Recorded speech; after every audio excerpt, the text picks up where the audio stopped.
Goeiedag graad 10 leerders. Vandag praat ons oor 'n baie belangrike onderwerp, ondernemingsvorme. Maar voordat ons daarby uitkom, wil ek graag met julle praat oor eerlikheid. Dink by jouself, sal jy 'n besigheid gaan ondersteun wat nie eerlik is nie? Ek gaan jou los met daai gedagte. Wanneer iemand 'n onderneming begin, moet hulle nadink oor watter tipe ondernemingsvorme hulle moet kies. Ondernemingsvorme word in 4 kategorieë geklassifiseer. So die eerste een is eenmanssaak. Dit word besit deur een persoon. Die tweede ene is vennootskap. Die tipe ondernemingsvorme of die tipe besigheid word besit deur 2 persone. Daarna is dit 'n beslote korporasie of die afkorting BK.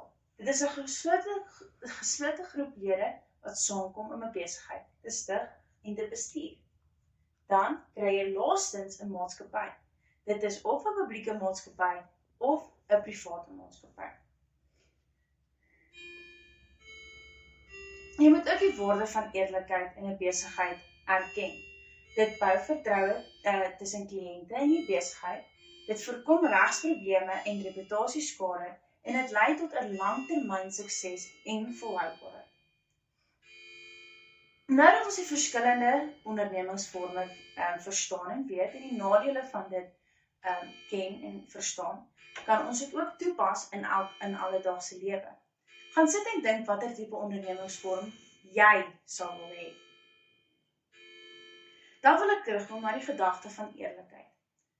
Ek glo jy het gedink of jy regtig waar sal teruggaan na 'n besigheid toe wat nie eerlik is met hulle pryse of met hulle kliënte nie. Sal jy dit doen in jou besigheid? Ek hoop nie so nie. Baie dankie dat jy my les bygewoon het.